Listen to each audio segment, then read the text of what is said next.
मेरे सभी प्यारे प्यारे व्यूअर को नवरात्रि के बहुत बहुत शुभकामनाएं।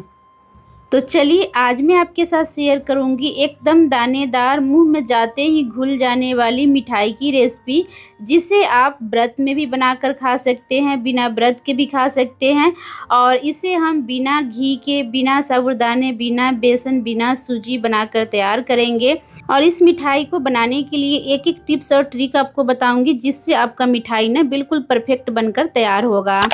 और इस मिठाई को आप एक बार बना लिए ना, तो हर फेस्टिवल में आप इसी मिठाई को बनाने वाले हैं। इतना टेस्टी ये बनकर तैयार होता है। तो चलिए बनाना शुरू करते हैं। तो इस रेसिपी को बनाने के लिए गैस पर हम एक कढ़ाई रख लिए हैं और इसमें डाल लिए हैं 1 कप चीनी। अगर आप मीठा कम खाते हैं तो 2 चम्मच चीनी कम कर लीजिएगा।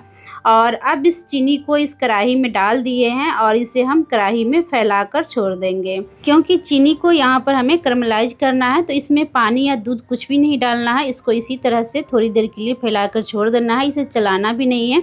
गैस के फ्लेम यहाँ पर आप लो रखिएगा। जैसे ही चीनी इस तरह से हल्का मेल्ट होने लगेगा, तो अब इसको हम चला लेंगे। तो यहाँ पर चीनी को थोड़ा मेल्ट होने दीजिएगा, इसके बाद इसे हमें चलाना है। तो चीनी को इस तरह से थोड़ी देर चलाएंगे ना, तो ये चीनी अच्छे से मेल्ट हो जाएगा। और इस तरह से कैरमलाइज करके चीनी को इस मिठाई को बनाएंगे ना, तो इसका टेस्ट ना गजब के आता है। बहुत ही टेस्टी बनकर तैयार होता है। एक बार आप इस तरीके से इसे बनाकर देखिएगा। आप एक बार बना लिए ना, तो हर फेस्टिवल में आप इस मिठाई को बनाने वाले हैं। इतना टेस्टी ये बनता है। तो फ्रेंड्स, अगर आपको मेरी वीडियो अच्छी लगे तो प्लीज़ वीडियो को लाइक, शेयर, और चैनल पर नए हैं तो प्लीज़ चैनल को सब्सक्राइब ज़रूर कर दीजिएगा। तो यहाँ पर आप देख सकते हैं, इस चीनी को चलाते हुए हम थोड़ी देर के लिए पकाए हैं और चीनी यहाँ पर हमारा कैरमलाइज हो गया है। तो चीनी को हमें इस तरह से ब्राउन कलर आने तक पकाना है। जैसे ही चीनी की इस तरह से कलर आ जाएगा, इसका मतलब चीनी हमारा कैरमलाइज हो गया है। तो गैस के फ्लेम को हम बंद कर देंगे और इसमें हम डालेंगे दूध। तो यहाँ पर 1 कप दूध लिए हैं, तो पूरा एक बार में नहीं डालें, पहले आधा डालेंगे, इसके बाद इसे चलाएंगे। और दूध यहाँ पर बॉयल किया हुआ हम लिए हैं। ठंडा दूध था, हम फ्रिज में से रखे हुए थे। आप नॉर्मल टेम्परेचर का दूध भी ले सकते हैं। इसमें दूध डालने के बाद ना आपका जो चीनी है ना, वो एकदम जम जाता है, हार्ड हो जाता है।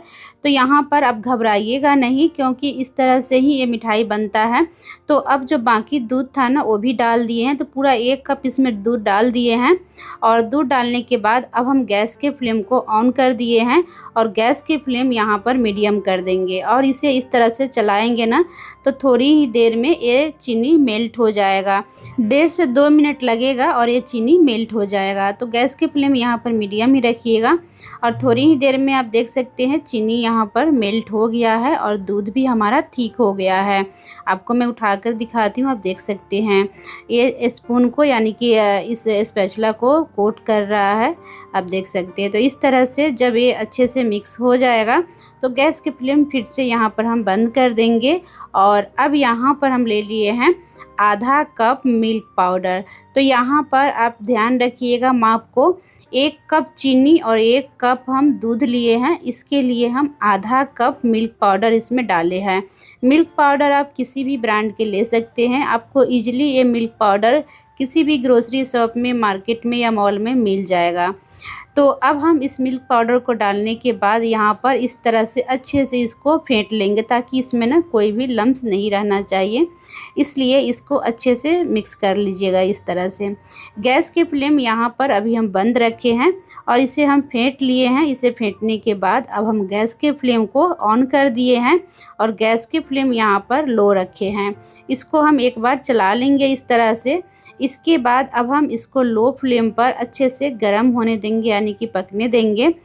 तब तक हम आगे की तैयारी कर लेते हैं। बीच बीच में इसे चलाते भी रहना है, नहीं तो कढ़ाई के तले में चिपकने लगेगा।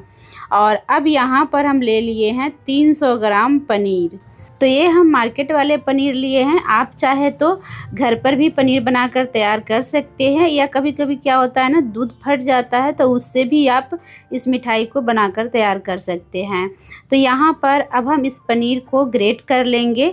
और इसे ग्रेट करने के लिए आप मोटे छेद वाले या मीडियम छेद वाले कोई सा भी ग्रेटर ले सकते हैं। तो इस तरह से पनीर को हम ग्रेट कर लिए हैं। पनीर बहुत ही जल्दी ग्रेट हो जाता है। तो चलिए अब इस पनीर को हम लेकर चलते हैं गैस के तरफ।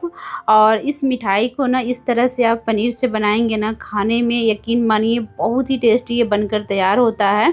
और यहाँ पर आप देख सकते हैं इस मिश्रण को हम बीच बीच में चला दिए थे और इसमें उबाल आने लगा है मिश्रण में। तो अब यहाँ पर जो पनीर हम कद्दूकस करके रखे थे ना, उसको हम इसमें डाल देंगे। और यहाँ पर ध्यान रखिएगा गैस के फ्लेम हमें मीडियम रखना है और इस मिठाई को हमें मीडियम टू लो फ्लेम पर ही बनाकर तैयार करना है, हाई फ्लेम पर नहीं बनाना है। इस चीज़ को आप ध्यान रखिएगा, नहीं तो गैस के फ्लेम हाई रहेगा ना तो ये कढ़ाई के तले में चिपकने लगेगा, तो मिठाई आपका सही से नहीं बनकर तैयार होगा। तो यहाँ पर पनीर डालने के बाद इसको अच्छे से मिक्स कर लिए हैं। और अब यहाँ पर हम ले लिए हैं फ्लेवर के लिए इलायची। तो छोटी वाली जो इलायची होती है ना, ग्रीन वाली, तो उसमें से 4 इलायची हम लिए थे, उसका दाना निकाल कर इसको हम कूट कर इसमें डाल दिए हैं। अगर आपके पास इलायची पाउडर है ना तो 1/4 छोटा चम्मच जितना डाल दीजिएगा। इस इलायची पाउडर से या इलायची डालने से ना इसका जो खुशबू है बहुत ही अच्छा आता है, बहुत ही अच्छा इसमें फ्लेवर इसका आता है। तो यहाँ पर इसे डालने के बाद एक बार चला लेंगे। इसके बाद अब इसमें हम डाल रहे हैं खाना खाने वाले चम्मच से 3 चम्मच कोकोनट पाउडर, यानी कि नारियल के बुरादे। अगर आपके पास कच्चा वाला नारियल है ना तो उसे बारीक वाले ग्रेटर से कद्दूकस करके डाल सकते हैं। और अगर आपको नारियल के फ्लेवर पसंद नहीं है तो इसे आप स्किप कर सकते हैं। और अब इसे डालने के बाद इसको हम इस तरह से अच्छे से मिक्स कर लेंगे। और यहाँ पर गैस के फ्लेम को मीडियम रखेंगे और मीडियम फ्लेम पर चलाते हुए इस मिश्रण को डो फॉर्म में आने तक पकाएंगे, यानी कि कढ़ाई को मिश्रण जब तक छोड़ न दे तब तक इसको हमें चलाते हुए पकाना है। और हाँ, हलवाई जो फेस्टिवल में इंस्टेंट मिठाई बनाता है ना, इसी तरह से बनाकर तैयार करता है, जो हम लोग 1500 और 2000 रुपये किलो लेकर आते हैं।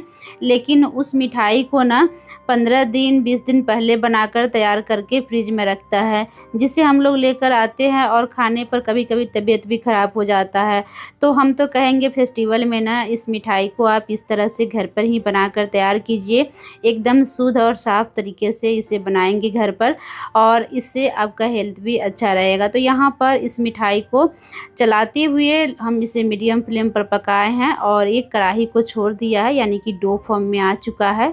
तो गैस के फ्लेम बंद करके नीचे उतार लिए हैं। और यहाँ पर हम ले लिए हैं एक कांच का ट्रे। तो इस तरह के कोई ट्रे आपके पास है तो ले लीजिएगा, या इस तरह के आपके पास कोई केक टिन है तो ये भी आप ले सकते हैं, या इस तरह के स्टील के थाली है जिसका किनारा थोड़ा सा उठा होना चाहिए। कोई भी बर्तन लीजिएगा ना उसका किनारा थोड़ा सा ऊंचा होना चाहिए। तो इस तरह के कोई भी स्टील या कांच के बर्तन ले लीजिएगा। और यहाँ पर हम इस ट्रे में ना थोड़ा सा घी लगा दिए हैं। तो आप जो भी बर्तन ले रहे हैं ना उसमें थोड़ा सा घी लगा लीजिएगा। और इसमें हम कुकिंग पेपर डाल लिए हैं। अगर कुकिंग पेपर नहीं है तो कोई बात नहीं है, आप ट्रे में घी लगा लीजिएगा ना तो उससे भी आपका काम हो जाएगा। और यहाँ पर जो मिश्रण अभी हम तैयार किए हैं ना उसको हम इस ट्रे में डाल लिए हैं। और आप देख सकते हैं मिश्रण जैसे ही हल्का ठंडा होने लगा है तो ये ठीक होने लगा है। तो यहाँ पर गरम में ही इस मिश्रण को हमें इस ट्रे में डालकर इस तरह से इसको फैला देना है। और फैलाकर इस तरह से आप इसे स्पैचुला से या चम्मच से अच्छे से सेट कर लीजिएगा, यानी कि इस तरह से ऊपर से अच्छे से इसको चिकना कर दीजिएगा।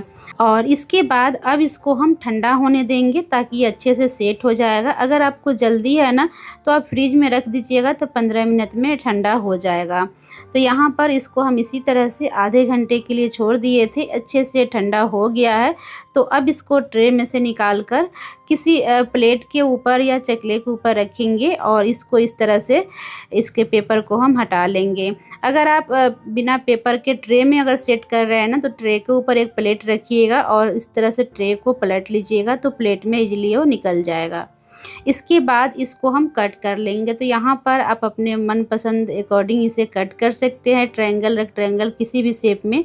मैं इसे छोटे छोटे स्क्वायर पीसेस में कट कर रही हूँ। और कट करने से ही आपको पता चल रहा होगा कि मिठाई कितने अच्छे से बनकर तैयार हुआ है। तो इसके साइड वाले पार्ट को हम हटाकर साइड में रख दिए हैं, इसको आप ऐसे भी खा लीजिएगा। और यहाँ पर ये बाकी जो मिठाई है इसको हम इस तरह से बादाम से डेकोरेट कर देंगे। तो यहाँ पर आप इसे बादाम, पिस्ता या काजू काजू किसी भी चीज़ से आप डेकोरेट कर सकते हैं जो ड्राई फ्रूट आपको पसंद है। और आपको मैं उठाकर आपको दिखा रही हूँ, आप देख सकते हैं कितने अच्छे से मिठाई हमारा बनकर तैयार हुआ है, एकदम परफेक्ट।